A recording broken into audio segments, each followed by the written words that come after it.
Good morning, my miracle friends. Lesson 169 from A Course in Miracles. By grace I live, by grace I am released. By grace I live, by grace I am released. Grace is an aspect of the love of God which is most like the state prevailing in the unity of truth. It is the world's most lofty aspiration, for it leads beyond the world entirely. It is past learning, yet the goal of learning. For grace cannot come until the mind prepares itself for true acceptance. Grace becomes inevitable instantly in those who have prepared a table where it can be gently laid and willingly received, an altar clean and holy for the gift.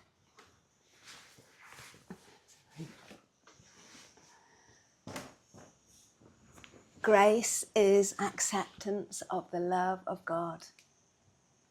Within a world of seeming hate and fear, by grace alone the hate and fear are gone, for grace presents a state so opposite to everything the world contains that those whose minds are lighted by the gift of grace cannot believe the world of fear is real. Grace is not learned. The final step must go beyond all learning. Grace is not the goal this course aspires to attain. Yet we prepare for grace in that an open mind can hear the call to waken. It is not shut tight against God's voice. It has become aware that there are things it does not know and thus is ready to accept a state completely different from experience with which it is familiarly at home. We have prepared, perhaps, what appears to contradict our statement that the revelation of the Father and the Son as one has been already set. But we have also said the mind determines when that time will be and has determined it. And yet we urge you to bear witness to the Word of God, to hasten the experience of truth and speed its advent into every mind that recognizes truth's effect on you. Oneness is simply the idea God is. And in his being, he encompasses all things. No mind holds anything but him. We say, God is, and then we cease to speak. For in that knowledge, words are meaningless. There are no lips to speak them and no part of mind sufficiently distinct to feel that it is now aware of something not itself. It has united with its source, and like its source itself, it merely is. We cannot speak nor write, nor even think of this at all. It comes to every mind when total recognition that its will is God's has been completely given and received completely. It returns the mind into the endless present, where the past and future cannot be conceived. It lies beyond salvation, past all thought of time, forgiveness and the holy face of Christ. The Son of God has merely disappeared into his Father as his Father has in him. The world has never been at all. Eternity remains a constant state. This is beyond experience we try to hasten. Yet forgiveness taught and learnt brings with it the experiences which bear witness that the time the mind itself determined to abandon all but this is now at hand. We do not hasten it, in that what you will offer was concealed from him who teaches what forgiveness means. All learning was already in his mind, accomplished and complete.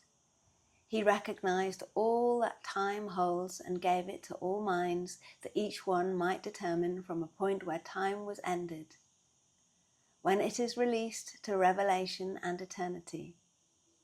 We have repeated several times before that you but make a journey that is already done.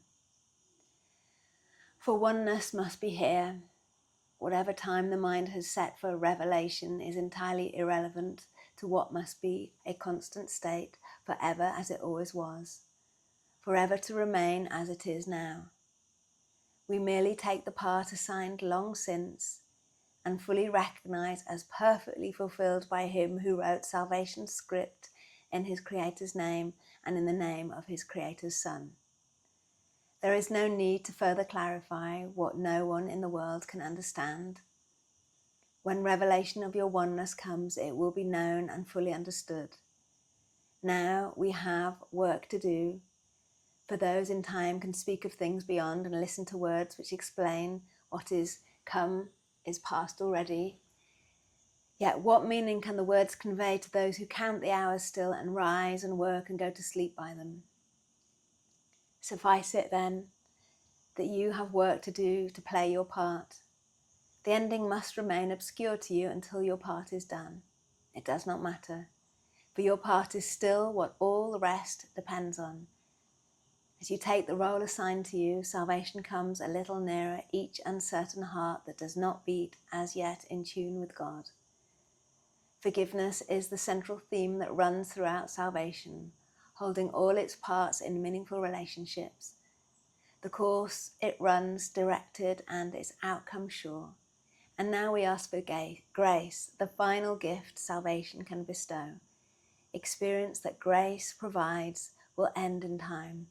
For grace foreshadows heaven, yet does not replace the thought of time, but for a little while. The interval suffices. It is here that miracles are laid, to be returned by you from holy instant you receive through grace in your experience to all who see the light that lingers in your face. What is the face of Christ but His who went a moment into timelessness and brought a clear reflection of the unity He felt an instant back to bless the world? How could you finally attain to it forever, while a part of you remains outside, unknowing, unawakened, and in need of you as witness to the truth?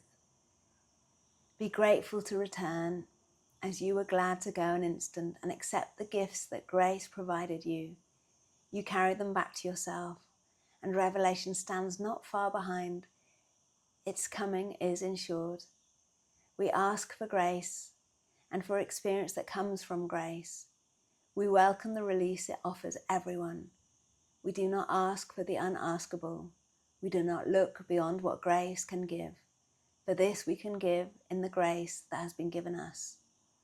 Our learning goal today does not exceed this prayer. Yet, in the world, what could be more than what we ask this day of Him who gives the grace we ask as it was given Him? By grace I live. By grace I am released. By grace I give. By grace I will release. I don't really understand that lesson, I must admit. The bits I do understand are the unity consciousness. Like, I really understand that as a theory, where we are all one in the mind of God, that there is no place where you start and I finish, but for the moment we're doing a very good impression of seeing ourselves as separate little beings. So I know that this whole concept is beyond our minds. So the only thing I can suggest is that we just say that last bit. By grace I live. By grace I am released. By grace I give. By grace I will release. Beloved divine, loving light within us and all around us. The perfect day full of grace already exists. Thank you for guiding us and everyone concerned to this. Grace before us and grace behind us. Grace to the left of us and grace to the right of us. Grace above us and grace below us. Grace express through us and grace emanate from us, touching everyone and everything. By grace I live. By grace I am released. By grace I give. By grace I will release.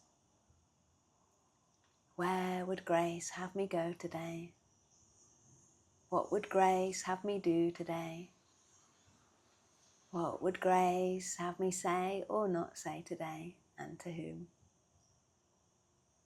Have an amazing, graceful day. See you tomorrow.